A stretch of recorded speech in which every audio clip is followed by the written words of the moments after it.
Al Zawahiri जिस घर में रहता था, उस घर में बड़ी बड़ी खिड़कियां और एक बड़ी सी बालकनी थी जो अभी हमने आपको दिखाई, और जिसकी वजह से उस पर नजर रखना अमेरिका के लिए बड़ा आसान हो गया। ओसामा बिन लादेन जिस घर में रहा करता था पाकिस्तान में, वो घर पूरी तरह से बंद था, इसलिए काफी समय तक अमेरिका को लादेन के ठिकाने के बारे में पता नहीं चल पाया। यानी हम आपको यह कहेंगे कि ओसामा बिन लादेन कहीं ज्यादा सावधानी से रहता था। अल जवाहिरी को बालकनी में खड़े होकर समय बिताने का बड़ा शौक था, उसे वॉक करने का बड़ा शौक था, जिसकी वजह से उसके बालकनी में निकलने का समय अमेरिका के खुफिया एजेंसीज को पता था। जिस मिसाइल से जवाहिरी को मारा गया, वो मिसाइल भी बहुत खतरनाक और सटीक हमला करने के लिए जानी जाती है, और अमेरिका की हेल फायर मिसाइल किस तरह हमला करती है, आज आपको हमारी इस स्पेशल रिपोर्ट में जरूर देखना चाहिए। और फिर हम आपको यह बताएंगे कि जिस तरह हेल फायर मिसाइल से अमेरिका ने दूर बैठे बैठे अपने दुश्मन को मार डाला, क्या भारत भी ऐसा कर सकता है?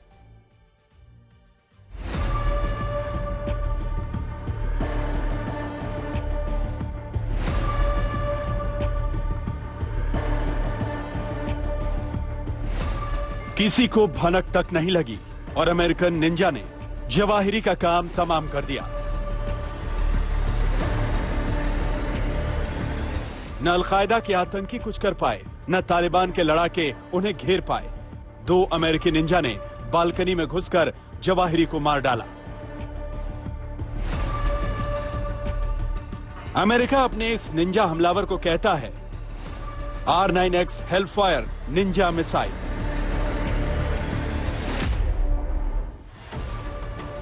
जिस घर की बालकनी में हेलफायर मिसाइल ने अटैक किया, वहां सिर्फ जवाहिरी मारा गया, किसी और को कुछ नहीं हुआ। सटीक और सधा हुआ निशाना। यह अमेरिका की सीक्रेट किलर मिसाइल है जो विस्फोट के बजाय 6 रेजर ब्लेड से अपने टारगेट को मार गिराती है। इसके रेजर ब्लेड इतने खतरनाक हैं कि ये मकान की छत को चीरकर टारगेट को तबाह कर देते हैं। अमेरिकी हेलफायर मिसाइल इतना सटीक हमला करती है कि अगर टारगेट किसी कार में बैठा हो तो मिसाइल अपने टारगेट को ही मारेगी, पास में बैठे इंसान को कुछ नहीं होता। अमेरिका इसका इस्तेमाल टारगेट किलिंग के लिए ही करता रहा है। R9X मिसाइल को CIA और अमेरिकी रक्षा विभाग के लिए लॉकहीड मार्टिन और नॉर्थरॉप गुमन ने मिलकर बनाया है। अब तक 1 दर्जन से ज्यादा मामलों में टारगेटेड किलिंग के लिए इसका यूज किया जा चुका है। आज तक ब्यूरो।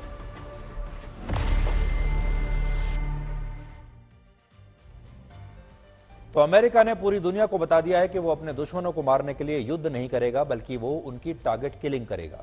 अमेरिका की इस नीति से भारत को भी बहुत कुछ सीखने की आवश्यकता है। जवाहिरी की तरह भारत के भी बहुत सारे दुश्मन हैं जो पाकिस्तान ही नहीं, दुनिया के अलग अलग देशों में छिपे हुए हैं। इन दुश्मनों को मारने के लिए भारत को उन देशों से बड़ा युद्ध लड़ने की बजाय इसी तरह की सर्जिकल स्ट्राइक या एयर स्ट्राइक्स का सहारा लेना चाहिए और अपने दुश्मनों की टारगेट किलिंग करनी चाहिए। लेकिन क्या भारत ऐसा कर पाएगा, ये एक बड़ा सवाल है जो लोग आज पूछ रहे हैं भारत में।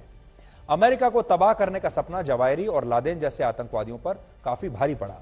इसी तरह दाऊद इब्राहिम, हाफिज सईद और मसूद अजहर जैसे आतंकवादी भी भारत की बर्बादी तक जंग जारी रखने की बात अक्सर कहते हैं। अब समय आ गया है कि भारत को अमेरिका की तरह हाफिज सईद, दाऊद इब्राहिम और मसूद अजहर जैसे आतंकवादियों को इसी तरह खत्म कर देना होगा। अमेरिका ने इस मॉडल को पूरी दुनिया के सामने पेश कर दिया है। अमेरिका ने दिखा दिया है कि यह संभव है, और अगर सारी दुनिया अमेरिका के मामले में चुप रही तो उसे बाकी देशों के मामले में भी बोलने का कोई अधिकार अब नहीं रहेगा। देश पर हमला करने वालों को अमेरिका कभी छोड़ता नहीं, चाहे वो आतंकवादी किसी भी देश में छुपा हुआ क्यों ना हो। तो क्या भारत को भी अपने दुश्मनों को चुन चुनकर मारना चाहिए, फिर चाहे वो पाकिस्तान में छिपे हों या फिर किसी और देश में। आने वाले समय में आतंक से लड़ने का यह सबसे नया तरीका होगा, लेकिन इसके लिए इंटेलिजेंस के साथ साथ टेक्नोलॉजी और उससे भी बड़ी बात इच्छा शक्ति की बहुत आवश्यकता होगी। अब क्या अल जवाहिरी की मौत में पाकिस्तान का हाथ है, यह एक बहुत बड़ा सवाल है। क्या पाकिस्तान ने जवाहिरी की मौत का सौदा अमेरिका के साथ कर लिया? अल जवाहिरी की मौत के बाद ये सवाल लगातार उठ रहे हैं और कई रिपोर्ट्स ये कहती हैं कि अमेरिकी ड्रोन ने जवाहिरी पर जो स्ट्राइक किए उसके लिए पाकिस्तानी एयर स्पेस का इस्तेमाल किया गया था। अंतर्राष्ट्रीय नियमों के मुताबिक ऐसा करने के लिए पाकिस्तान से पहले अनुमति जरूर ली गई होगी और इसी वजह से ये दावे हो रहे हैं कि जवाहिरी को मारने में पाकिस्तान ने अमेरिका की मदद की है। अफगानिस्तान के पूर्व राष्ट्रपति अमरुल्लाह सालेह ने भी इस पर शक जताते हुए आज एक ट्वीट किया है। उन्होंने लिखा है कि लादेन को पाकिस्तान में मारा और जवाहिरी को पाकिस्तान के कब्जे वाले काबुल में। इसकी कीमत अगर शमसी एयरबेस का इस्तेमाल या पाकिस्तानी एयर स्पेस का इस्तेमाल है तो ये एक तीर से दो शिकार है। यह भी कहा जा रहा है कि जवाहिरी का सौदा पाकिस्तान ने अपना कर्जा चुकाने के लिए किया है। दरअसल पाकिस्तान पर IMF का बहुत बड़ा कर्ज है और उसे पैसों की सख्त जरूरत है और उस पर बहुत दबाव है कि वो उस पैसे को वापस करे, उसकी इंस्टॉलमेंट्स दे।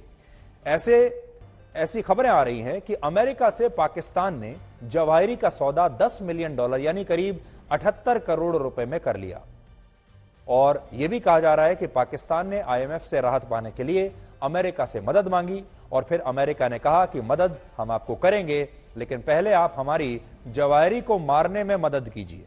ये सारी अटकलें इसलिए लगाई जा रही हैं क्योंकि पाकिस्तान के आर्मी चीफ जनरल बाजवा ने जवाहिरी की मौत से 48 घंटे पहले अमेरिकन आर्मी के एक टॉप जनरल से बात की है और माना जा रहा है कि इस मीटिंग में यह तय हुआ कि जवाहिरी के बदले पाकिस्तान को क्या दिया जाएगा। अब आप सोचिए कि पाकिस्तान कितना कंगाल देश हो चुका है। आज अगर उसे कहीं से पैसा मिल रहा हो तो वो एक आतंकी का सौदा करने के लिए तैयार हो जाएगा। अमेरिका में जंग और आतंक के खिलाफ लड़ाई एक बिजनेस मॉडल की तरह है। आप पिछले अमेरिकी राष्ट्रपतियों के कार्यकाल अगर देखेंगे तो लगभग सभी के कार्यकाल में या तो कहीं ना कहीं जंग चल रही थी, युद्ध चल रहा था या फिर आतंक के खिलाफ लड़ाई चल रही थी। यही उसका बिजनेस मॉडल है। जो भी राष्ट्रपति आता है वो ये सोचता है कि दुनिया में कहीं ना कहीं युद्ध होता रहे और दूसरा वो आतंकवाद के सबसे बड़े ठेकेदार बने रहे आतंकवाद रोकने के लिए। अमेरिका इसी के बहाने अपने हथियारों का बाजार लगाता है जिसमें बड़ी संख्या में खरीदार देश पहुंचते रहते हैं और अमेरिका का बिजनेस चलता रहता है। उसका एक खास पैटर्न है। जैसे बराक ओबामा के कार्यकाल में अमेरिका ने ओसामा बिन लादेन को मारा। लादेन की मौत ने ओबामा की पॉपुलैरिटी, लोकप्रियता को बढ़ा दिया और ओबामा को अमेरिका के लोगों का उस समय एक हीरो बना दिया। ठीक इसी तरह जब डोनाल्ड ट्रंप राष्ट्रपति थे तो उन्होंने दुनिया के सबसे खतरनाक आतंकी संगठन ISIS के चीफ बगदादी को मार गिराया। डोनाल्ड ट्रंप के लिए बगदादी की मौत एक मेडल की तरह था जिसने उन्हें ताकतवर राष्ट्रपतियों की लिस्ट में शामिल कर दिया। वो रिटायर होने के बाद ये दावा करते हैं कि उन्होंने ही बगदादी का खात्मा किया। और अब अल जवाहिरी की मौत से जो बाइडेन की गिरती हुई लोकप्रियता कुछ हद तक संभल सकती है। अल जवाहिरी को मार गिराना एक मेडल की तरह बाइडेन के सीने पर आज सज गया और बाइडेन इस मेडल को अगले राष्ट्रपति चुनाव या फिर रिटायरमेंट के बाद अपनी उपलब्धि के तौर पर दुनिया के सामने जरूर पेश करेंगे। अमेरिका के इतिहास में इस तरह की घटनाएं राष्ट्रपतियों को महान बनने में मदद करती हैं। अमेरिकी राष्ट्रपति भी अपने आंतरिक राजनीति को ठीक करने और अपनी जनता के सामने खुद को मजबूत दिखाने के लिए इस तरह के ऑपरेशंस का इस्तेमाल करते हैं। और आपने देखा होगा दुनिया में कहीं भी कोई भी युद्ध चल रहा हो उसमें किसी ना किसी रूप से अमेरिका जरूर शामिल रहता है। हाल का उदाहरण यूक्रेन और रशिया का युद्ध है। लोग मर रहे हैं यूक्रेन के और रशिया के, अमेरिका का कोई नुकसान नहीं हो रहा। अमेरिका सिर्फ अपने हथियार बेच रहा है और अमेरिका पीछे से पैसा दे रहा है उनको ताकि वो लड़ते रहें और रशिया को कमजोर करते रहें। और आपने ये भी देखा होगा इस यूक्रेन युद्ध के बाद दुनिया के बड़े बड़े देशों ने अपना रक्षा बजट बढ़ा दिया है और वो और हथियार खरीदना चाहते हैं। और हथियार कहां से खरीदेंगे? ये सारे देश अमेरिका से हथियार खरीदेंगे, यानी अमेरिका का फायदा ही फायदा। यूक्रेन से पहले अफगानिस्तान का युद्ध चल रहा था, उससे पहले खाड़ी युद्ध चल रहा था, उन सब में अमेरिका का हाथ रहा। दुनिया में जब भी युद्ध होता है हथियारों की खपत बढ़ जाती है, अलग अलग देशों का रक्षा बजट बढ़ जाता है और जब हथियारों को खरीदने की होड़ लगती है तो फिर फायदा सिर्फ एक देश का होता है और वो है अमेरिका। तो अब भारत के लिए एक ये बड़ा जो है सीख हो सकती है कि भारत को भी क्या आगे चलकर इसी तरह का मॉडल अपनाना चाहिए। और आखिर में आज भारत और पाकिस्तान के उलेमाओं से हम एक सवाल करना चाहते हैं और वो सवाल ये है कि अल जवाहिरी मरने के बाद जन्नत में जाएगा या जहन्नुम में जाएगा। आज उसके बारे में भारत और पाकिस्तान के जो उलेमा हैं, जो इस्लाम पर बड़े बड़े लेक्चर देते हैं, आज उन्हें खुलकर पूरी दुनिया को बताना चाहिए कि जवाहिरी कहां जाएगा, जन्नत में जाएगा या जहन्नुम में जाएगा। क्या अल जवाहिरी को भी 72 हूरें नसीब होंगी?